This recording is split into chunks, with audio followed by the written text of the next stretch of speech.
तो चलिए भाई, आज हम एक नॉन टेक्निकल का बहुत इंपॉर्टेंट टॉपिक है जिसमें क्यूब एंड डाइसेस को हम कवर करेंगे। क्यूब एंड डाइसेस के क्वेश्चन बहुत ही इजी होते हैं और ये आपका टाइम सेव करेंगे। जब आप नॉन टेक्निकल पोर्शन अपना सोल्व कर रहे होंगे तो ये विद इन 10 to 15 सेकंड आप इनको सोल्व कर पाएंगे। बस कुछ हमारे पास में शॉर्ट ट्रिक्स रहेंगी जिनका आपको ध्यान रखना होगा। क्या हमारे पास में अप्रोच रहनी चाहिए उन क्वेश्चंस को, उनके बारे में मैं बात करूंगा।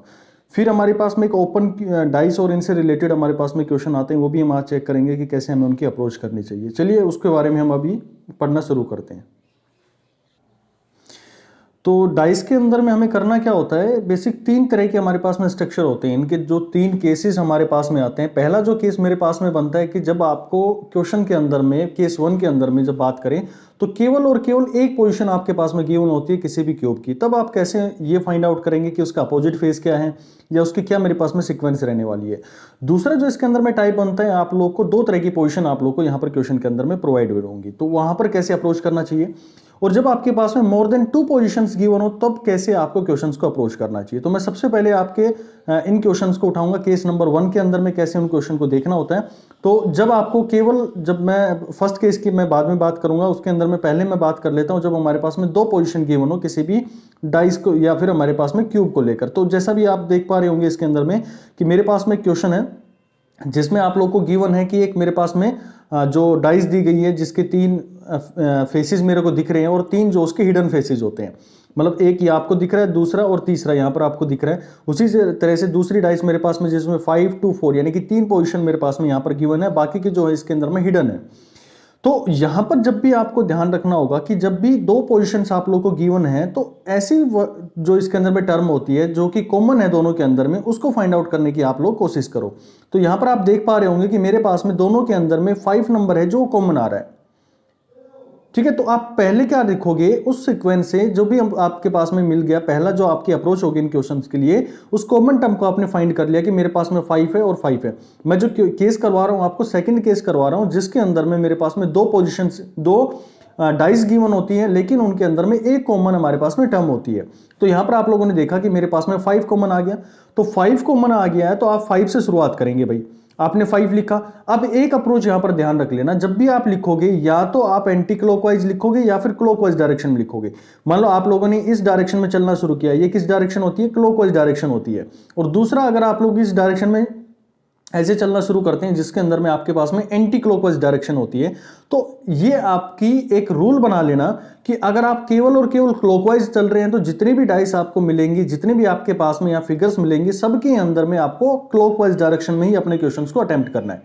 अगर आपने उसी क्वेश्चन को एंटी क्लॉकवाइज डायरेक्शन में अटेम्प्ट करना शुरू कर दिया तो आगे की जितने भी आपके पास में डाइस की पोजीशंस होंगी वो भी आपको एंटी क्लॉकवाइज के अंदर ही आप लोगों को वहां पर रिप्रेजेंट करनी होगी। देखो इसके अंदर में मैं बात करना चाह रहा हूं, जो अब चीज मैं बताऊंगा वही कि कैसे हमें अप्रोच करना है। यहां पर मैंने कहा कि 5 मेरे पास में कॉमन आ गया और इसके अंदर मैंने 5 कॉमन पा लिया। तो पहली डाइस के जो नंबर्स होंगे उनको अब लिखना शुरू करो। तो 5 से शुरुआत करो। मैं क्लॉकवाइज डायरेक्शन में चलना चाहूँ, मैंने अपना स्टैंडर्ड जो है वो क्लॉकवाइज डायरेक्शन में मान लिया है। तो यहां पर मैं इसको क्लॉकवाइज डायरेक्शन में लेके चला। तो मैंने लिखा 5, फिर मेरे पास में क्लॉकवाइज डायरेक्शन में 1 आया, देन 3 मेरे पास में यहां पर आ रहा है। तो मैंने 5 1 3 इसका लिख लिया। अब देखो दूसरी जो डाइस है इसको उठाओ भाई। अब इस दूसरी डाइस के अंदर में आपको क्या करना पड़ेगा, जो कॉमन वर्ड था उस कॉमन वर्ड को, जो नंबर था मेरे पास में, उसको कॉमन जो हमारे पास में था उसके नीचे लिख लो। यानी कि 5 के नीचे आपने 5 लिख दिया, बिल्कुल सही किया आप लोगों ने। अब ये मेरे को यहां से क्लॉकवाइज डायरेक्शन में चलना पड़ेगा, एंटी क्लॉकवाइज यहां से अप्रोच नहीं कर सकती क्योंकि मैंने पिछली जो डाइस ली थी वो भी मैंने क्लॉकवाइज डायरेक्शन में अपना अप्रोच रखा। तो यहां पर आप लिखेंगे 5 to 4 मेरे पास में आ गया, 5 to 4। अब देखो यहां पर जो क्वेश्चंस आप लोग के पास में बनते हैं वो ये कहेगा कि मेरे को 1 का अपोजिट बताओ, या फिर बोल देगा कि 3 का अपोजिट बताओ, या फिर कहेगा 2 का अपोजिट या 4 का अपोजिट आप लोग को बताना है। तो बहुत सिंपल ट्रिक मेरे पास में अब डेवलप हो गई है कि जो जिसके सामने लिखा हुआ है वो उसका अपोजिट है भाई। यहां पर मैंने 1 लिखा तो 1 का अपोजिट मेरे पास में 2 आ रहा है। 3 मैंने लिखा, 3 के नीचे क्या है मेरे पास में 4 आया, तो ये मेरे पास में इसका अपोजिट आ गया। यहां पर अब बच गई मेरे पास में 5, तो 5 मेरे पास में बचा है तो इसका अपोजिट मुझे निकालना होगा। भाई आपको बिल्कुल जानकारी होगी कि एक जो मेरे पास में डाइस होती है उसके पास में 6 फेसेस होते हैं जिसके ऊपर में numbering 1 2 3 4 5 and last one is 6 मेरे पास में रिप्रेजेंटेशन होता है। तो यहां पर जो बच गया नंबर मेरे पास में 6 आने वाला है, तो आपका जो 5 का अपोजिट फेस बनने वाला है दैट इज 6। ठीक है, तो ये आप लोग की अप्रोच होनी चाहिए जब आपके पास में डाइस के क्वेश्चंस आते हैं। अब आगे देखेंगे और क्लैरिटी आती चली जाएगी आपके क्वेश्चंस को लेकर। मैं पहला क्वेश्चन बात करना चाहूंगा यहाँ पर जिसके अंदर में मेरे को गिवन है कि what is the number at the bottom surface of the figure 1। तो भाई बॉटम सरफेस क्या है, भाई आप लोगों को दिख रहा होगा कि 4 मेरे पास में टॉप है, 2 मेरे पास में फ्रंट है और 6 मेरे पास में कौन सा है, इसका राइट साइड मेरे पास में जो मैं देख रहा हूं, तो मेरे राइट साइड में यहां पर इसको रिप्रेजेंटेशन में। तो इसने कहा कि फिगर 1 जो है उसका अपोजिट बताना है उसके बॉटम में, यानी कि यहां पर 4 जो है उसके बॉटम में बताना है, या फिर मैं कहूं इस डाइस का बॉटम बताना है, या फिर आप ये भी कह सकते हैं कि भाई जो टॉप है उसका अपोजिट क्या होगा, उसका बॉटम होगा। तो वो बॉटम के बारे में यहां पर बात कर रहा है। तो कोई दिक्कत नहीं, आप लोग इसके अंदर में देखो कि मैं किस तरह से 2 डाइसेस गिवन है, तो 2 डाइस मेरे पास में गिवन है, तो इन क्वेश्चंस की कैसे अप्रोच करनी चाहिए। बिल्कुल सही समझा होगा आप लोगों ने कि मुझे इनको एक एंटी क्लॉकवाइज या क्लॉकवाइज डायरेक्शन में स्टैंडर्ड रिप्रेजेंटेशन इनका करना चाहिए। तो मैंने पाया कि मेरे पास में 4 जो है दोनों के अंदर में कॉमन आ रहा है, और दोनों में कॉमन आ रहा है, तो मैं यहां से शुरुआत कर देता हूं क्लॉकवाइज डायरेक्शन में 4 6 2। आप लोगों ने 4 6 2 लिख दिया, बिल्कुल सही किया आप लोगों ने। नेक्स्ट में मुझे क्या करना होगा, यहां पर आप लोग देख पा रहे होंगे कि 4 3 2 4 3 1, तो मैंने 4 के नीचे 4 लिखा जो मेरे पास में कॉमन आ रहा था। बाकी उसके बाद में मैं वहां से क्लॉकवाइज डायरेक्शन में चलना शुरू कर देता हूं 4 3 1। तो 4 3 1 मैंने एज इट इज इसके सामने रिप्रेजेंटेशन कर दिया। अब देखो किसका अपोजिट कौन आ गया, 6 का अपोजिट 3 आ गया, 2 का अपोजिट मेरे पास में 1 आ गया, या इसका आप रिवर्सल भी कर सकते हैं, 1 का अपोजिट 2 एंड 3 का अपोजिट 6 मेरे पास में आ गया। चलिए भाई, लेकिन मेरे से तो पूछा क्या है क्वेश्चन में, उसने तो पूछा कि फिगर 1 का बॉटम बताओ, तो 4 आ रहा है और 4 का अपोजिट क्या बन सकता है, तो यहां पर 1 आ चुका है, 2 आ चुका है, 3 आ चुका है, 4 आ चुका है, 6 आ चुका है, तो बचा क्या मेरे पास में 5। तो 5 will be the opposite of 4। तो आपका क्वेश्चन का जो आंसर मेरे पास में यहां पर बनने वाला है दैट इज 5। तो आप इस तरह से इन क्वेश्चंस को अप्रोच कर सकते हैं। चलिए मैं नेक्स्ट क्वेश्चन पर बात करना चाहूंगा आप लोगों के साथ में, जिसके अंदर में पूछा गया है कि यहां पर आप लोगों को बताना है कि जो मेरे पास में जो इसका अपोजिट रहा होगा उसका, जिसके अंदर में क्वेश्चन मार्क यहां पर आप लोग को दिया हुआ है पीछे की साइड में, आपने कहा कि पहली फिगर है उसके अंदर में क्वेश्चन मार्क दिया गया है, यानी कि जो आपका फ्रंट फेस है उसके पीछे की डायरेक्शन के बारे में बात कर रहे हैं, यानी इसकी जो बैक साइड है या फिर मैं कहूं कि रियर है उसके बारे में बात कर रहा है कि वहां पर इसके अंदर में क्या रिप्रेजेंटेशन हुआ है, क्या नंबर वहां पर लिखा गया है। चलिए भाई शुरुआत करते हैं इस क्वेश्चन को लेकर, जिसके अंदर में मैंने कहा कि भाई मैं पहले तो देखता हूं कितनी मेरे पास में फिगर है, तो 2 फिगर गिवन है, first one and second one. अब देखो कि क्या इनमें कोई कॉमन वर्ड आ रहा है मेरे पास में, कॉमन टर्म आ रही है मेरे पास में। बिल्कुल आप लोगों ने देख लिया होगा इतनी देर में कि 2 मेरे पास में दोनों के अंदर में कॉमन मिल रहा है। तो भाई शुरुआत करते हैं हम 2 1 5, यानी कि मैं क्लॉकवाइज डायरेक्शन में इसमें रिप्रेजेंटेशन करूंगा। 2 1 5 मैंने कर दिया। दूसरे के अंदर में मैं वही करूंगा कि मेरे पास में 4 6 2 मेरे पास में है, तो मुझे किस डायरेक्शन में चलना चाहिए, 4 2 4 6 में चलना चाहिए। बिल्कुल सही सोचा होगा आप लोगों ने। अरे भाई मेरे थोड़ा ये तो समझ लेना कि पिछले की डायरेक्शन में मैंने क्लॉकवाइज डायरेक्शन लिया है, then you have to again take the clockwise direction in the second cube also, या फिर डाइस के अंदर में भी आप लोग को इसकी क्लॉकवाइज डायरेक्शन ही लेनी पड़ेगी, वरना आपका क्वेश्चन गलत हो जाएगा। तो यहां पर आपने लिखा 2, फिर क्लॉकवाइज इसका 6 आता है, यहां पर 6 दे दिया, और फिर मेरे पास में 4 आ रहा है, 4 यहां पर मैंने इसके साथ में रिप्रेजेंटेशन में डाल दिया। अब देखो कौन किसका अपोजिट, 1 का अपोजिट 6, 5 का अपोजिट 4, या फिर इसका रिवर्सल भी आप बोल सकते हैं कि 4 का अपोजिट 5 एंड 6 अपोजिट 1। लेकिन हमसे पूछा क्या गया है, इस फ्रंट एंड के बारे में पूछा है कि इस फ्रंट का पीछे जो क्वेश्चन मार्क दिया हुआ है वहां पर क्या टर्म मेरे पास में आने वाली है। तो यहां पर आप बिल्कुल इसके अंदर में बता सकते हैं 1 आ चुका है, 2 आ चुका है, 4 आ चुका है, 5 आ चुका है, 6 आ चुका है, then the remaining term that is 3। तो 3 किसका अपोजिट रहने वाला है, 2 का मेरे पास में यहाँ जो इसका अपोजिट रहेगा। तो यहाँ पर आप बता सकते हैं कि 2 का पीछे हमारे पास में क्या रहेगा, इसका अपोजिट जो है वो 3 मेरे पास में आने। तो पहले टाइप थे आप लोगों के क्वेश्चन जो बनते हैं जिसके अंदर में आपसे अपोजिट टर्म्स के बारे में बात करता है, और थोड़ी अभी हाई लेवल इसके ऊपर में हम बात करना शुरू करेंगे। कुछ एक क्वेश्चन और कर लेते हैं इसके अंदर में जो यहाँ पर बात कर रहा है। हाँ, बहुत अच्छा क्वेश्चन है ये। इसके अंदर में आप लोगों को थोड़ा सा दिमाग लगाना पड़ेगा और थोड़े से कंसेप्ट यहाँ पर बिल्ड करने पड़ेंगे। एक छोटा सा कंसेप्ट मैं यहाँ पर आप लोगों को समझाऊंगा इसके अंदर में। यहाँ पर कह रहा है कि मेरे पास में 2 डाइसेस गिवन है, जिसके अंदर में नंबर है 3 5 2 और दूसरा मेरे पास में 3 6 4। तो यहाँ पर मेरे पास में 2 फिगर है। अब ये कह रहा है कि यहाँ पर जो डाइसेज हैं इनसे हम कौन सी डाइस फॉर्म कर सकते हैं, यानी कि अब आपको ऑप्शन दे दिए गए हैं कि आप इनमें से कौन सी डाइस इसका सही रिप्रेजेंटेशन मेरे पास में रहने वाला है। तो एक छोटी सी मैं बात यहां पर बताऊंगा आप लोगों को कि जब भी कोई 2 अपोजिट फेस मेरे सामने आते हैं तो वो ना तो दोनों एक साथ में, मतलब कोई भी 2 नंबर जो हैं जो कि एक दूसरे के अपोजिट है, मान लो 1 और मेरे पास में 4 जो है वो एक दूसरे के अपोजिट है, तो कभी भी कोई भी डाइस आपको दिखाई दे रही होगी तो ये दोनों फेसेस पे जो नंबर हैं, यानी कि ये इसका अगर अपोजिट है, 1 का अपोजिट मेरे पास में 4 है, तो ये दोनों नंबर ना तो कभी भी एक साथ छुप सकते हैं, point to be noted here, ना तो एक साथ दोनों छुप सकते हैं और ना कभी दोनों एक साथ दिख सकते हैं। फिर से मैं रिपीट करना चाहूंगा कि अगर मेरे पास में 2 नंबर है 1 और 4, अगर मेरे पास में डाइस गिवन है तो एक पर्टिकुलर डाइस के अंदर में ये दोनों फेसेस जो कि अपोजिट हैं एक साथ कभी भी ना तो छुप सकते हैं और ना कभी ये दिख सकते हैं, यानी कि या तो आपको 1 मिलेगा उस क्यूब के अंदर में या फिर आपको 4 मिलेगा। मैंने एक रैंडम एग्जांपल लिया है, हो सकता है कि 2 और 3 या एक दूसरे के अपोजिट फेस हो, तो दोनों एक साथ में नहीं मिलेंगे आप लोगों को, इनमें से एक ही अपोजिट फेस आप लोगों को अपने क्वेश्चन के अंदर में देखने को मिलेगा, अपनी फिगर के अंदर में देखने को मिलेगा। चलिए भाई शुरुआत करते हैं क्वेश्चन को और क्लैरिटी आएगी आपको। इसमें हम ऑप्शन जो इस तरह के जो क्वेश्चन आते हैं ना, इनमें हम ऑप्शन एलिमिनेशन मेथड के थ्रू इनको अप्रोच करने की कोशिश करते हैं। देखो इसके अंदर में आप लोग कॉमन टर्म कौन सी आई मेरे पास में 3, यहाँ पर कॉमन टर्म आ गई है 3 दोनों के अंदर में सेम है, तो यहाँ पर आप लोगों ने लिखा क्लॉकवाइज, एक स्टैंडर्ड आप डायरेक्शन मान लीजिए, आपको हमेशा अपने क्लॉकवाइज डायरेक्शन में चलोगे तो थोड़ा बेटर हो जाएगा आप लोग के लिए। 3 5 2 मैंने लिख दिया, 3 5 2 मैंने एज इट इज लिख दिया। दूसरा मेरे पास में जो टर्म है इसके अंदर में वो मेरे पास में आएगी 3 6 4 3 6 4, तो यहाँ से आप लोग देख पा रहे होंगे इसके अंदर में अपोजिट टर्म कौन बनेगी, 5 का 6 बन जाएगा, 2 का 4 बन जाएगा और 3 का 1 मेरे पास में बन जाएगा भाई। चलो भाई अब इसकी शुरुआत करता हूं मैं, पहले ऑप्शन पर मैं चलता हूं। तो पहले ऑप्शन में मैंने देखा कि मैं ऑप्शन एलिमिनेशन मेथड की शुरुआत कर रहा हूं जब भी इस तरह के क्वेश्चंस आते हैं, तो मैंने कहा कि 3, चलो भाई 3 का मेरे पास में देखो अपोजिट क्या है, अपोजिट 1 है। अरे भाई ये क्या हो गया, इसके अंदर में 3 और 1 दोनों मेरे को एक साथ दिख गए, तो ये मेरा ऑप्शन गलत हो गया। चलो भाई नेक्स्ट की बात करता हूं मैं, 5 को ढूंढो, 5 मेरे पास में था। चलो भाई 5 का एक बार अपोजिट फेस देख लो, 5 का अपोजिट फेस आपने देखा कि मेरे पास में 6 है। अरे भाई ये तो दोनों मेरे को एक साथ में दिख रहे हैं, 5 भी दिख रहा है और मेरे को 6 भी दिख रहा है, तो ये भी मेरा ऑप्शन गलत हो गया, यानी कि मैं ऑप्शन एलिमिनेशन मेथड के थ्रू इसको अप्रोच कर रहा हूं। दूसरे क्वेश्चन पर मैं चलता हूं, 3 2 4, तो यहां पर आप उठाओ इसको, आप किसी भी नंबर से उठा के देख सकते हो, 3 का उठा के देखो, 3 का अपोजिट 1 वो नहीं है, तो ये नंबर सही पोजीशन पे है। मैं जाता हूं फिर 4 के पास में, 4 के पास में देखा मैंने 4 का अपोजिट फेस मेरे पास में क्या है, 2 है। अरे भाई ये तो मेरे को यहाँ पे दिख गया, तो यानी कि ये ऑप्शन भी मेरा क्या हो गया, गलत हो गया, यानी कि तीनों ऑप्शन आपने एलिमिनेट कर दिए, तो बचा कौन सा आपके पास में, लास्ट वन। फिर भी इसको वेरीफाई कर लेना, हो सकता है कि वो नन ऑफ द अबव का भी कोई ऑप्शन आप लोगों को मिले, तो इसको वेरीफाई करो।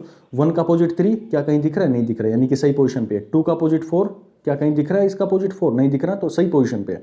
5 की बात कर लेते हैं, 5 का ऑप्शन मेरे पास में 6 है, तो वो मेरे पास में नहीं दिख पा रहा है, तो ये मेरे पास में करेक्ट रिप्रेजेंटेशन है, इस जो मेरे पास में गिवन क्यूब है, गिवन डाइस है, उसका रिप्रेजेंटेशन एकदम अच्छे से यहाँ पर दिखा रहा है। चलो भाई अब मैं बात कर लेता हूँ नेक्स्ट क्वेश्चन को लेकर, जिसके अंदर में भी यही बोल रहे हैं कि यहाँ पर आप लोगों को 2 फिगर दी गई हैं, जिसमें पूछा गया है कि कौन सी यहाँ पर करेक्ट रिप्रेजेंटेशन है हमारे इसका, जो दोनों क्यूब के जो फेसेस मेरे पास में गिवन, उनसे कौन से मैं क्यूब को सही रिप्रेजेंट कर पाता हूँ। तो यहाँ पर आप लोगों ने देखा कि मेरे पास दोनों में कॉमन क्या आ रहा है, यहाँ पर आपके पास में कॉमन जो आ रहा है वो f कॉमन आ रहा है, यहाँ पर f है और यहाँ पर भी f आ रहा है मेरे पास में, तो मैंने ये एज इट इज लिखना शुरू किया, FAE क्लॉकवाइज डायरेक्शन FAE, और यहाँ पर FCD मैंने लिखना शुरू कर दिया। चलिए भाई अब बात करते हैं इसको लेकर थोड़ा सा आगे, जिसके अंदर में हमारे पास में अपोजिट फेसेस आ गए हैं, कौन कौन सा हो गया, ए का अपोजिट फेस C हो गया, E का अपोजिट फेस मेरे पास में D हो गया, और F का अपोजिट फेस मेरे पास में कौन सा हो गया, B यहाँ पर आ चुका है। तो यहाँ पर आप लोगों के पास में ये फेसेस आ गए। अब इस फिगर के अंदर में हम देखना शुरू करते हैं कि पहली फिगर जिसके अंदर में मैं बी को उठाता हूँ, सबसे पहले बी का अपोजिट क्या होता है, यहाँ पर आप लोगों ने निकाला है एफ आपके पास में आया है, तो ये तो एफ यहाँ पर दिख गया भाई, ये एलिमिनेशन मेथड के थ्रू हमारे पास में सही नहीं है, हमने इसको एलिमिनेट कर दिया। दूसरे ऑप्शन पर जाओ, ए का अपोजिट फेस क्या है मेरे पास में, सी है, तो ये तो यहाँ पर दिख रहा है, यानी कि ये भी मेरा ऑप्शन गलत हो गया। फिर मैं आता हूँ इस पे सेकंड वाले पे आता हूँ, थर्ड वाले पे आते हैं, थर्ड वाले का ए का अपोजिट कौन सा है, सी है, यहाँ पर नहीं दिख रहा है, यानी कि सही पोजीशन पे लिखा हुआ है। बी का अपोजिट फेस मेरे पास में क्या एफ है, यहाँ पर नहीं रिप्रेजेंटेशन में, तो ये सही पोजीशन पे लिखा हुआ है। ई का अपोजिट फेस मेरे पास में डी है, यहाँ पर इसका अपोजिट फेस नहीं दिख रहा है, तो ये मेरे पास में तीनों ही एकदम सही पोजीशन पर लिखे हुए हैं, तो this will be the right answer. मैं नेक्स्ट ऑप्शन को भी यहाँ पर चेक कर लेते हैं, डी का अपोजिट मेरे पास में क्या है, ई है, यहाँ पर दिख गया इसका, यानी कि ये मेरा एलिमिनेशन मेथड के थ्रू इसको मैं यूज नहीं करने वाला। चलो भाई नेक्स्ट में बात कर लेता हूँ क्वेश्चन को लेके, जिसमें पूछा गया है कि यहाँ पर आपके पास में करेक्ट पोजीशन पर क्या लिखा गया होगा। ये तीसरे टाइप जो आपके क्वेश्चंस के बनते हैं, जिसके अंदर हमें कैसे अप्रोच करनी चाहिए उसके बारे में मैं यहाँ पर देख लेते हैं। ये क्वेश्चन मेरे पास में गिवन है कि इस क्वेश्चन मार्क पर, इस पोजीशन पर क्या मेरे पास में आना चाहिए, तो देख लो भाई इसको, 5 6 2 3 1 6, तो इसके अंदर में आप लोगों ने देखा आपके पास में कॉमन एक वर्ड आ रहा है जिसको आपने 6 से रिप्रेजेंट किया, तो 6 से यहाँ से आप शुरुआत करेंगे क्लॉकवाइज डायरेक्शन में, तो आप इजीली इनको निकाल सकते हैं कि क्या कौन सा किसका अपोजिट फेस रहेगा। आप जल्दी से इनके अपोजिट फेस निकालिए, बिल्कुल 2 का अपोजिट 3, 5 का अपोजिट 1 और 6 का अपोजिट मेरे पास में 4 आ जाएगा। चलो भाई इसकी बात कर लेता हूँ मैं। अब इसके एलिमिनेशन मेथड के थ्रू हम चलना शुरू करते हैं। तो एलिमिनेशन मेथड में आप लोग देख पा रहे हैं कि मैं मान लो यहाँ 5 और 4 मेरे पास में गिवन है, पहले ऑप्शन को उठाता हूँ मैं 1 को, तो 1 जो है वो यहाँ पर अगर हो जाए, यहाँ पर अगर हम ऐसा मान लें कि यहाँ पर 1 आ रहा है, तो मेरे को ये बताओ कि क्या सही पोजीशन पर होगा। भाई पहले ये तो देख लो उसके अपोजिट फेस क्या है। अपोजिट फेस आपने देखा 1 है, तो यहाँ पर ये तो 1 इसके साथ में दोनों दिख गए मेरे को। और मैंने क्या कहा था कि ना तो अपोजिट फेस एक साथ दिख सकते हैं और ना ही वो एक साथ छुप सकते हैं। तो यहाँ पर ये तो दोनों दिख गए, तो यहाँ पर दिख गया, तो मेरा ये ऑप्शन तो गलत हो गया 1। अब मैं बात करता हूँ 4 को लेकर। 4 को आपने यहाँ पर रिप्रेजेंट किया तो सेम नंबर 2 बार तो रिपीट हो नहीं सकता है। चलो भाई 6 की बात कर लेते हैं। 6 यहाँ पर आप लोगों ने लिख दिया, यहाँ पर 6 आ गया, तो 4 का अपोजिट मेरे पास में क्या हो गया, 6 हो गया। तो ये ऑप्शन भी मेरे पास में गलत हो गया, यानी 6 मेरे पास में नहीं आ सकता, 4 नहीं आ सकता, 1 नहीं आ सकता। तो what will be the answer, 2 यहाँ पर आ जाएगा, क्योंकि 2 का अपोजिट मेरे पास में 3 है और 3 यहाँ पर कहीं भी आप लोगों को दिख नहीं रहा है, तो ये हमारे पास में राइट आंसर होने वाला है। चलो भाई नेक्स्ट क्वेश्चन की तरफ मैं बात कर लेता हूँ अब, जिसके अंदर में पूछा गया सेम इसी तरह का क्वेश्चन है ये, जो आप लोग इजीली कर पाएंगे। यहाँ पर इसको सोल्व कीजिए, जिसके अंदर में 2 1 4 1 6 5, आप अपोजिट फेस निकालिए, 2 5 4 6 और 1 का अपोजिट 3 मेरे पास में आ जाएगा। आप यहाँ पर ऑप्शन रखो, पहले ऑप्शन 2 रखो, 2 मेरे पास में रखा मैंने, देखा मैंने यहाँ पर इसका अपोजिट फेस क्या आ रहा है मेरे पास में, 5 आ रहा है, ठीक है। और यहाँ पर मैं दूसरे इसके अंदर में बात करूँ, अब देखो इस क्वेश्चन को जो आप अप्रोच कर रहे होंगे और आप लोगों ने देखा होगा कि 2 ऑप्शन आप लोगों ने रखा और यहाँ पर वो बिल्कुल सही पोजीशन पर यहाँ पर सामने रिप्रेजेंटेशन में आ रहा है। लेकिन जैसे थोड़ा सा आप लोग इसको देखेंगे तो आप लोग पाएंगे कि यहाँ पर मेरे पास में 4 कॉमन है और 1 कॉमन है, यहाँ पर भी मेरे पास में 4 और 1 कॉमन है। तो कहीं ना कहीं हमें ये जो रिप्रेजेंटेशन है कुछ इस तरह से भी हम इसको रिप्रेजेंट कर सकते हैं कि 4 1 2, अगर मैं इसको क्लॉकवाइज डायरेक्शन में लेकर चलूं। लेकिन अब यहाँ पर इसको जब रिप्रेजेंटेशन करना शुरू करेंगे आप लोग, तो यहाँ पर आप लोग देख पा रहे हैं कि ये तो क्लॉकवाइज डायरेक्शन में आप लेके गए और इसको जब रिप्रेजेंट करेंगे तो आपके पास में 4 1 और यहाँ पर क्वेश्चन मार्क आने वाला है भाई इसका, यानी कि 2 का जो अपोजिट रहेगा आपके पास में वही यहाँ पर हमारे पास में क्या बनने वाला है, इसका आंसर बनने वाला है। तो आप देख पा रहे होंगे क्योंकि मेरे पास में ये एंटी क्लॉकवाइज, एक क्लॉकवाइज डायरेक्शन में है और एक मेरे पास में एंटी क्लॉकवाइज डायरेक्शन में है। तो जब भी हमारे पास में इस तरह का कोई रिप्रेजेंटेशन होता है, तो अगर ये मेरे पास में क्लॉकवाइज डायरेक्शन में दोनों होते तो यहाँ पर मेरे पास नो डाउट ये आंसर मेरा क्या होने वाला था, 2 आने वाला था, क्योंकि हमारे पास में कंपैरिजन के मेथड के थ्रू हम इसको सोल्व कर पा रहे हैं। लेकिन जैसे हमने पाया कि एक क्लॉकवाइज डायरेक्शन में है और एक मेरे पास में एंटी क्लॉकवाइज डायरेक्शन में है, then the number must be, point to be noted, then the number must be the opposite of 2। देखो क्वेश्चन के अंदर में 2 और 5 दोनों ऑप्शन थे, लेकिन 2 को मैं क्यों नहीं रख पा रहा हूं, क्योंकि मेरे पास में मैंने देखा कि मैं ये अप्रोच जब रख रहा हूं, इनके कॉमन वर्ड्स को एक दूसरे के नीचे रख रहा हूं, तो यहां पर मैं पा रहा हूं कि वो तो ठीक अपनी पोजीशन पर आ रहे हैं, लेकिन ये तब पोजीशन पर सेम आ रहे हैं जब एक को मैं क्लॉकवाइज ले रहा हूं और एक को मैं एंटी क्लॉकवाइज डायरेक्शन में ले रहा हूं। तो उस टाइम पे इस नंबर का जो अपोजिट रहेगा, इस नंबर का 2 का जो अपोजिट रहेगा वही यहाँ पर हमारे पास में क्या आएगा, इसका आंसर पड़ने वाला। तो 2 का अपोजिट मेरे को बताओ क्या रहेगा, 5 मेरे पास में आंसर आएगा। तो 2 का अपोजिट मेरे पास में 5, the 5 will be the right answer of this question. हाँ, किसी के दिमाग में ये आ रहा होगा कि भाई 2 क्यों नहीं आ रहा, तो 2 आप समझ पा रहे होंगे क्योंकि दोनों की डायरेक्शन मेरे पास में अलग है जब उनके नंबर्स को हम लिखने की कोशिश कर रहे हैं। तो ये तो थे मेरे पास में जब मैं एक कॉमन मेरे पास में आ रहा था। अब मैं बात करना चाहूँगा कि हमारे पास में क्वेश्चन के अंदर में 2 कॉमन आ जाए टर्म, तो उनको कैसे आप अप्रोच करेंगे उन क्वेश्चन को। तो इसके अंदर में जो भी हमारे पास में तो सेकंड टाइप हमारे पास में आ रहा है जिसके अंदर में 2 कॉमन टर्म्स आ जाती है, तो उनको कैसे अप्रोच करना चाहिए चलिए देखते हैं इस क्वेश्चन के थ्रू। जिसके अंदर में गिवन है कि 3 6 2 मेरे पास में है और दूसरी जो डाइस है इसके अंदर में 1 6 3। मैंने कहा था ना कि हमारे पास में 2 पोजीशंस गिवन होती हैं क्योंकि, तो उनको कैसे डीलिंग करनी होती है। तो यहाँ पर आप लोग देख पा रहे होंगे कि मेरे पास में इनको अगर मैं रिप्रेजेंट करता हूँ तो मैं इसको जो मेरे पास में कॉमन टर्म आ रही है 3 और 6, 3 और 6 मेरे पास में आ गई है। इसके बाद यहाँ पर मेरे पास में क्या बन रहा है, इसका 2 बन रहा है और यहाँ पर भी मेरे पास में 3 6 और 2 आ रहा है। तो यहाँ आप लोग देख पा रहे होंगे कि जो रिमेनिंग टर्म रहेंगी यहाँ पर आप इसके अंदर में वो क्लॉकवाइज डायरेक्शन में भी आप रिप्रेजेंटेशन कर सकते हैं, एंटी क्लॉकवाइज डायरेक्शन में आप उसको रिप्रेजेंटेशन कर सकते हैं। लेकिन डायरेक्टली आप यहाँ पर देख के मेरे को बता सकते हैं कि 3 और 6 मेरे पास में कॉमन है और 3 और 6 मेरे पास में कॉमन है, then the term 2 and 1 are opposite to each other, यानी कि जो यहाँ पर बच गया है वो एक दूसरे के हमारे पास में अपोजिट रहते हैं। अब बात करें कि 3 और 6 के अपोजिट क्या रहेंगे, तो 3 और जो 6 है इसके अपोजिट या तो 4 हो सकता है या फिर मेरे पास में 5 हो सकता है। तो ये कहीं भी कंफर्म नहीं है कि आपका 3 का अपोजिट 4 ही रहेगा, 3 का अपोजिट मेरे पास में 5 भी हो सकता है और 6 जो है 6 का अपोजिट 4 भी हो सकता है और 6 का अपोजिट 5 भी हो सकता है। ये कोई पॉसिबिलिटी 100% यहाँ पर हम पॉसिबिलिटी नहीं लगा सकते, तो हम यहाँ पर कहेंगे कि आइदर 4 और मेरे पास में 5 इसका राइट आंसर होने वाला है। चलिए मैं बात करता हूँ अब तीसरा टाइप जो होगा जिसके अंदर में हमारे पास में कोई भी कॉमन नहीं आएगा। तो जब भी आप लोग के पास में कोई भी कॉमन टर्म नहीं मिलेगी तो आपको उनको कैसे अप्रोच करना होता है, तो यहाँ पर हमें देखना होता है कि हमारे पास में जो डाइस है वो किस तरह की गिवन है। वो हमारे पास में एक स्टैंडर्ड डाइस के रूप में गिवन है या फिर एक जनरल डाइस के रूप में गिवन है। तो स्टैंडर्ड डाइस का मतलब ये होता है कि जब भी आप किसी भी दो अपोजिट फेसेस को देखोगे, मान लो मेरे पास में फ्रंट है और इसका रियर जो है, इसका जब देखेंगे तो इन दोनों का सम जो मेरे पास में आने वाला वो सम आए, तो ऐसी डाइस को हम बोलते हैं कि मेरे पास में एक स्टैंडर्ड डाइस है। जैसे 3 का और इसका जो यहाँ पर फेस आएगा उसके ऊपर में वैल्यू 4 आ जाएगी, तो हम कहेंगे कि मेरे पास में दोनों का अपोजिट फेसेस का सम मेरे पास में 7 हो गया, then it will be the standard dice.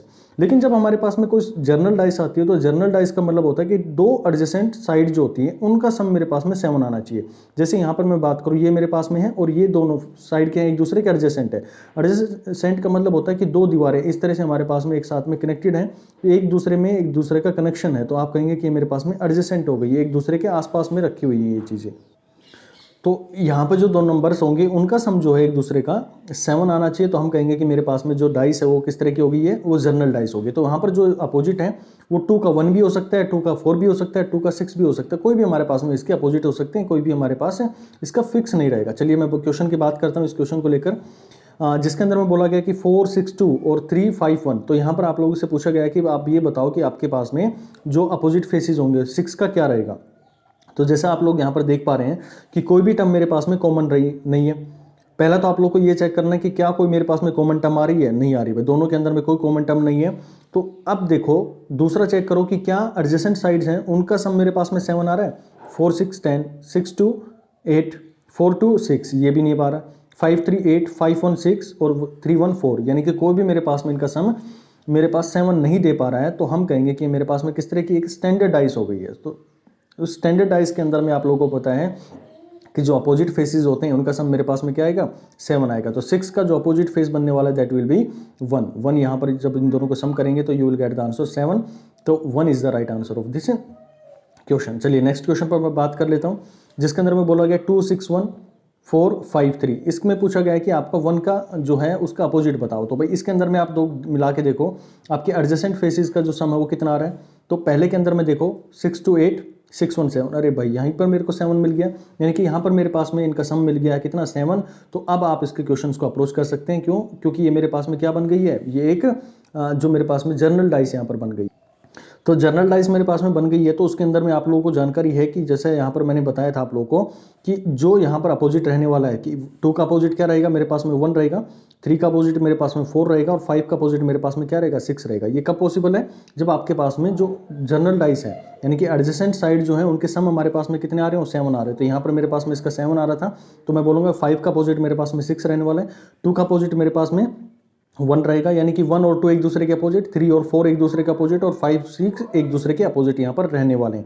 जब भी आपके पास में एडजेसेंट साइड का सम मेरे पास में सम आए 7 आ जाएगा, तो वो मेरे पास में जर्नल डाइस यहाँ पर बन जाती है। चलिए मैं नेक्स्ट बात करता हूँ इस क्वेश्चन को लेकर, जिसके अंदर में पहला केस जो मैंने बताया था कि हमारे पास में केवल और केवल एक डाइस गिवन है और उसके डिफरेंट पोजीशंस के बारे में या उसके अपोजिट फेसेस के बारे में आप लोगों से बात कर लेता है। जैसे इसके अंदर में क्वेश्चन में गिवन है कि which number is opposite to the number 2। यहाँ पर जो मेरे पास में डाइस गिवन है तो इसका अपोजिट पूछा गया है इसके अंदर में।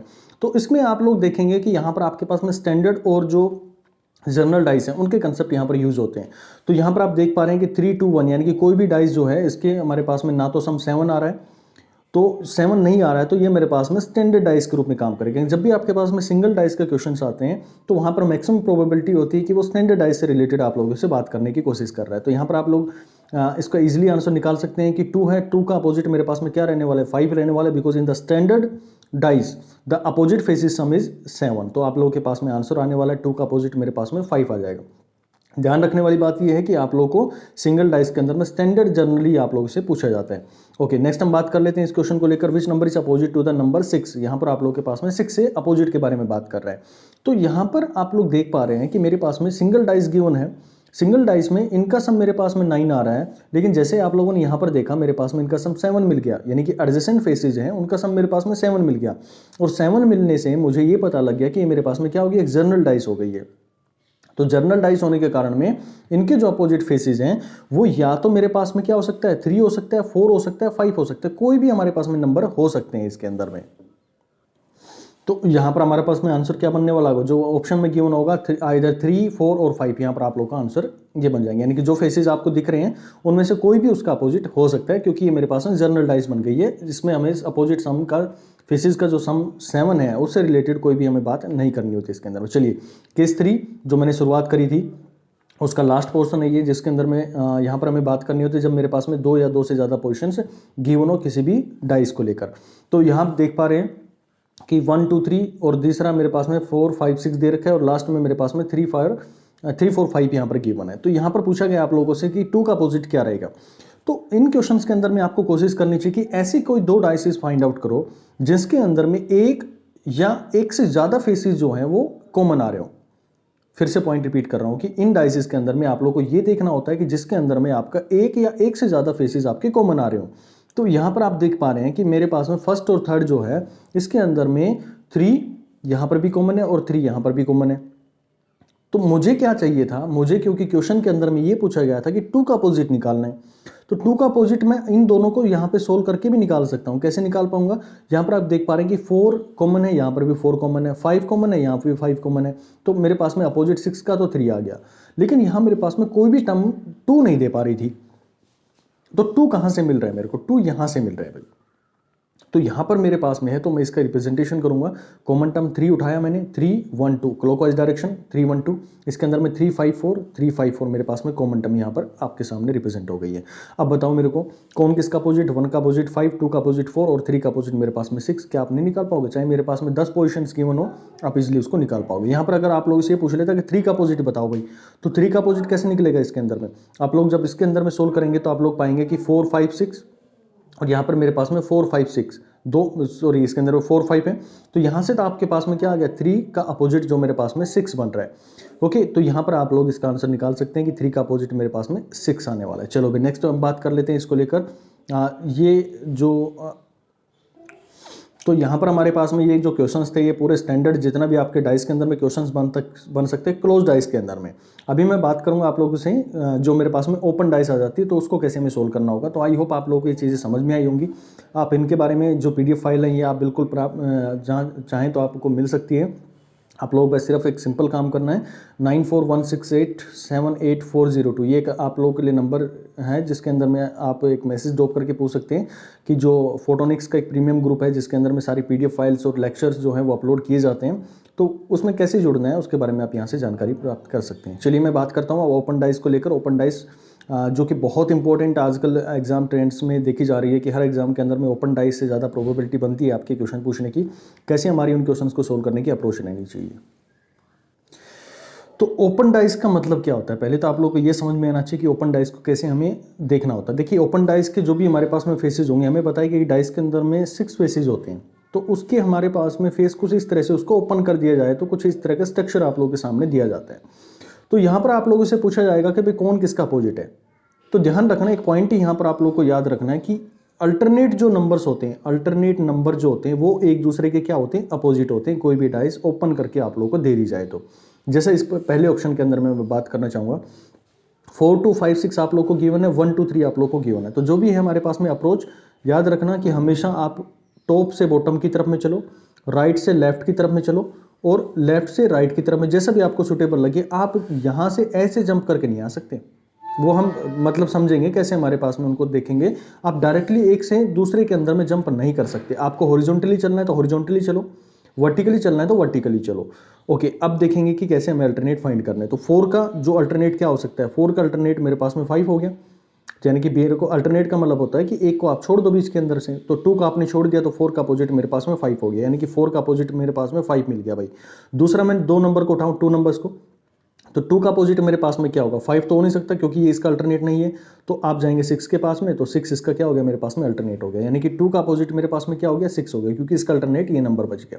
तो इन सभी के आपके पास में अल्टरनेट आ गए। अब जो बच गया वो एक दूसरे का क्या मिलेगा मेरे को, उसका अल्टरनेट मिल जाएगा, यानी कि 1 का अपोजिट मेरे पास में क्या होगा, 3 यहाँ पर आपका राइट आंसर आएगा। यानी कि आप लोगों ने तीनों केस के अपोजिट फेस निकाल लिए, 4 का मेरे पास में 5 आएगा और 2 का मेरे पास में 6 आएगा, जो बच गया 1 उसका मेरे पास में 3 आने वाला है। चलो भाई, अब नेक्स्ट क्वेश्चन देखता हूँ जिसके अंदर में एक नया इसका स्ट्रक्चर आप लोगों के सामने ओपन डाइस का करके दिया गया है। तो घबराना नहीं है आपको, कैसे भी ये डराने की कोशिश करे एग्जामिनर, आपको डरना नहीं है इन क्वेश्चंस को देख के। बस मेन जो कंसेप्ट है वो आप लोगों को ध्यान रखना कि जो अल्टरनेट नंबर्स होते हैं वो एक दूसरे के अपोजिट होते हैं भाई। चलिए मैं वर्टिकली इसका शुरुआत करूँ या हॉरिजॉन्टली? चलिए वर्टिकली कर लेते हैं, कोई इशू नहीं। 6 का अपोजिट मेरे पास में 2 तो होने वाला नहीं है क्योंकि इसका अल्टरनेट नहीं है, तो 3 आप इसका राइट आंसर लगाएंगे, 3 इसका अल्टरनेट हो गया। फिर मैं बात करूंगा 1 से, 1 का अपोजिट मेरे पास में 4 और 2 का अपोजिट क्या बच गया मेरे पास में 5। तो यहाँ पर आप लोग देखो कितना ईजी हो गया, सिर्फ एक छोटा सा कंसेप्ट है अगर आप लोगों ने दिमाग में सेट कर लिया है तो। चलिए नेक्स्ट क्वेश्चन पर बात करूंगा मैं। तो यहाँ पर वर्टिकली चलो, वर्टिकली चला, 1 का अपोजिट 5, 2 का अपोजिट 4 और 6 का अपोजिट मेरे पास में 3 आए। कैसे भी क्वेश्चन घुमाए, कहीं पर भी इन फिगर्स को डाले, कोई हमें डरने की जरूरत नहीं है इन क्वेश्चंस के अंदर में। यहाँ पर मैं बात करूँ हॉरिजॉन्टली चल लेता हूँ पहले, चाहो तो वर्टिकली चलो, जैसा भी आपकी मर्जी है। 5 का अपोजिट 2, क्यों? क्योंकि अल्टरनेट नंबर जो है इसका 2 है। इधर से मैं बात करूँ 1 का अपोजिट मेरे पास में क्या बनेगा? 3 बनेगा, क्योंकि 4 मेरा इसका अल्टरनेट हो नहीं सकता है, तो 3 मेरे पास में राइट आंसर आएगा। तो 4 का अपोजिट मेरे पास में 6 आ जाएगा। चलिए भाई देखो कितने सिंपल तरीके से हमने क्वेश्चंस को अप्रोच कर लिया, सिर्फ एक छोटा सा कंसेप्ट था और उसी के ऊपर में सारे न्यू खोल के हमने रख दी इसकी। चलो इस क्वेश्चन को मैं सोल्व करना चाहूँगा। इस क्वेश्चन के अंदर में क्या गिवन है कि ये एक वो बेस था, अगर आप लोगों ने बेस अच्छे से समझा तो आगे की चीजें आपको इजीली समझ आएंगी। यहां पर कहा है कि ये मेरे पास में एक बेसिक स्ट्रक्चर कोई क्यूब का दिया गया है ओपन डाइस के अंदर में। अब आप लोगों से पूछा कि इनमें से कौन सी फिगर मेरे पास में सही है, तो पिछले वाले कंसेप्ट का भी हम यहां यूज करेंगे जिसमें मैंने कहा था कि दो अपोजिट फेस ना तो कभी छुप सकते हैं और ना कभी मेरे को दिख सकते हैं। वो चीज आप लोगों को ध्यान में रखनी होगी इसके अंदर में। चलो भाई मेरे को ये बताओ, डॉलर जो है इसका अपोजिट क्या होगा? ट्रायंगल आ जाएगा, क्योंकि इसका अपोजिट जो रहेगा मेरे पास में, मैंने कहा ना कि आप लोगों को हमेशा शुरुआत करनी होती है जो बड़ी से बड़ी आपको फिगर दिख रही होती हो, बार दिख रहा हो तो उसके अंदर शुरुआत करोगे तो इजी रहेगा आप लोगों के लिए क्वेश्चन सोल्व करना, क्योंकि जो बचे गए ना वो अपने आप एक दूसरे के अपोजिट निकल आते हैं। चलो भाई इसके अंदर में डॉलर मेरे पास में इसका ट्रायंगल आ गया और जो है उसका क्या आ जाएगा? परसेंटेज आ जाएगा। ये बिल्कुल यहाँ पर मैंने रिप्रेजेंट कर दिया है। अब बताओ मेरे को बचा कौन भाई? ये पूरा हो चुका है बार, एट द रेट और मेरे पास में कॉपीराइट, ये दो मेरे पास में बच गए। तो ये एक दूसरे के क्या हो गए? एक दूसरे के अपोजिट फेसेस आ गए, क्योंकि ये अल्टरनेट आप बोलोगे तो इसके अंदर में वो भी बोल सकते हैं, या फिर हमने अल्टरनेट मेथड के थ्रू इनको यहाँ पर निकाला है, तो बच गए जो टर्म्स मेरे पास में वो एक दूसरे के अपोजिट कहलाएंगे। चलो भाई, तो यहाँ पर आप लोग देखोगे पहले ऑप्शन की मैं बात कर लेता हूँ। पहले ऑप्शन में आपने देखा डॉलर, डॉलर का जो अपोजिट है ट्रायंगल। चलो भाई ये तो इसका सही पोजीशन पर लिखा गया है, लेकिन मैंने जैसे देखा एट द रेट, तो एट द रेट का जो मेरे पास में अपोजिट है कॉपीराइट, वो तो एक दूसरे को दिख रहा है यहाँ पर। तो यहाँ पर एट द रेट और कॉपीराइट एक साथ आ गए हैं, तो इसका मतलब ये ऑप्शन तो मेरा गलत हो गया भाई। दूसरे ऑप्शन पर मैं बात करता हूँ डॉलर को लेकर, डॉलर का अपोजिट ट्रायंगल सही पोजीशन पर लिखा गया है क्योंकि इसका अपोजिट फेस नहीं दिख रहा है। एट द रेट का अपोजिट मेरे पास में कॉपीराइट यहाँ पर नहीं दिख रहा है मेरे को, यानी कि सही पोजीशन पर लिखा गया है। तीसरा परसेंटेज, परसेंटेज का अपोजिट मेरे पास में है जो कि यहाँ पर नहीं दिख रहा है, यानी कि मेरे पास में जो करेक्ट पोजीशन होने वाली है इस ऑप्शन की वो मेरे पास में बी ऑप्शन यहाँ पर बनने वाला है। चलो भाई मैं नेक्स्ट क्वेश्चन पर बात कर लेता हूँ। देखो बेसिक जो हमारे पास में अप्रोच थी वही थी। नेक्स्ट क्वेश्चन में हमारे पास में ये ना बहुत इंपॉर्टेंट क्वेश्चन है और आजकल का जो ट्रेंड बन रहा है वो कुछ इस तरह के क्वेश्चंस का ये आपको देखने को मिलता है, जिसमें कहा गया है कि मेरे पास में एक ओपन डाई से कुछ इस फॉर्मेशन में दी गई है। आप लोगों को ये बताना है कि इसके अंदर में कौन सा राइट फेस है इसका, यानी कि कौन सा हम राइट रिप्रेजेंटेशन यहाँ पर कर सकते हैं। तो शुरुआत करता हूं मैं, एम का जो मेरे पास में अपोजिट हो गया वो मेरे पास में टी हो गया। क्यों भाई? क्योंकि यहाँ पर आप लोगों ने देखा कि यहाँ इसको अगर एलिमिनेट कर देंगे तो मेरे पास में इसका अल्टरनेट मेरे पास में एम का टी आएगा। उसी तरह से अब टी का एम हो चुका है, टी हो चुका है, बचा कौन मेरे पास में? एस। तो एस का जो अल्टरनेट आएगा वो मेरे पास में डब्ल्यू आ जाएगा। मैंने कहा कि जो बड़ी से बड़ी बार होती है आपको पहले उनको उठाना चाहिए। तो यहाँ पर आप लोगों ने ऊपर वाला उठाया और नीचे वाला उठाया, तो आप लोगों के पास में एम का टी आ गया और एस का डब्ल्यू आ गया, यानी कि एम का टी और एस का डब्ल्यू। अब बचा कौन? यहाँ पर आप लोग यहाँ से भी एक ट्रिक निकाल सकते हैं कि जो मेरे पास में बच गया, यानी कि एन का जो अपोजिट रहेगा दैट विल बी क्यू, यहाँ पर आप लोगों के पास में रहेगा। तो एन का जो मेरे पास में अपोजिट बनेगा वो क्या बनेगा? क्यू बन जाएगा। जो यानी कि जो मेरे पास में बच गया वो मेरे पास में एक दूसरे का अपोजिट यहाँ पर रहने वाला है। चलो भाई यहाँ पर अगर आप लोग एक छोटा सा और ट्रिक यहाँ पर देखना चाहेंगे तो मैं उसको नेक्स्ट क्वेश्चन में डालने की कोशिश करता हूँ। देखो इसके अंदर में यहाँ पर आप लोग देख पा रहे होंगे कि जो अपोजिट पूछा गया किसका? 1 का अपोजिट यहाँ पर आप लोगों से पूछा गया, तो 2 का अल्टरनेट मेरे पास में 4 आ गया। चलो भाई ठीक हो गया यहाँ पर। तो अब मैं देखना चाहूँगा 1 का अल्टरनेट। 1 का अल्टरनेट तो भाई यहाँ पर होना चाहिए था, वो तो नहीं है यहाँ पर। 5 का अल्टरनेट ढूंढते हैं। 5 का अल्टरनेट यहाँ कहीं होना चाहिए था, वो भी नहीं है अवेलेबल, या फिर यहाँ पर होना चाहिए था, वो भी अवेलेबल नहीं है। तो कैसे अप्रोच करें यार इन क्वेश्चंस को? बड़ा सिंपल है इन क्वेश्चंस को अप्रोच करना। देखो जो स्टेप मेरे पास में यहाँ पर समझने वाला है, आपको 1 का जो है वो अपोजिट फेस निकालना है, यानी कि इसका अल्टरनेट आप लोगों को निकालना है। तो याद रखना आपको इस तरह से चलना पड़ेगा, या तो जेड की फॉर्म करेंगे या फिर आप 4 की फॉर्मेशन, इस तरह से आप समझ सकते हैं कि या तो ये फॉर्म करेंगे या फिर आप ये फॉर्म करेंगे। दो फॉर्मेशन आप लोगों को ध्यान में रखनी पड़ेगी, यानी कि इस जेड के जो शुरुआत में जो एलिमेंट था मतलब जो आपने लिखा है और इस जेड के एंड में जो रहेगा वो एक दूसरे के अपोजिट रहने वाले हैं। ध्यान रखना कि यहां पर 2 स्टेप आपको इधर चलने और 2 स्टेप आपको नीचे चलने और 2 स्टेप, यानी कि ये जो नंबर रहेगा ये दोनों के अंदर में कॉमन आप मान सकते हैं, दोनों कॉमन रह सकते हैं। जैसे मैं यहां पर बात करता हूं, मैं चला 1 से 3, 3 से मैं चला 4 पे और 4 से मैं चला 5 पर, तो इस जेड के जो अल्टरनेट नंबर कौन से हैं मेरे पास में, वो 1 है और मेरे पास में 5 है। तो ये एक दूसरे के क्या हो गए हैं, एक दूसरे के अपोजिट हो गए भाई।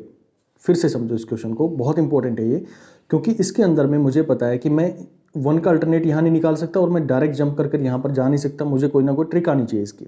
हालांकि आप प्रैक्टिस में डालेंगे तो आप लोग इसलिए कर लेंगे उसको, लेकिन यहाँ पर आप लोग को ध्यान रखने वाला है कि भाई मैं इसका निकालना है तो यहाँ से शुरुआत करो, 2 स्टेप इधर चलो पहुँच गए, 2 स्टेप नीचे चलो पहुँच गए और फिर 2 स्टेप आप अपने दोबारा राइट में चलो। तो ये जो मेरे पास में एक जेड का फॉर्मेशन हुआ है, तो इसका जो स्टार्टिंग में था वही इसका एंड में जो नंबर रहेगा वो एक दूसरे के अपोजिट आ जाएंगे। चलो भाई आप लोगों ने इसका भी निकाल लिया कि 1 का अपोजिट मेरे पास में 5 आ गया। अब किसका रह रहा था, 6 का रह रहा था। चलो भाई 6 से शुरुआत कर लो, या फिर आप लोगों को जो नंबर आपके पास में बचा हुआ है उससे शुरुआत कर लेते हैं, हम 3 से कर लेते हैं।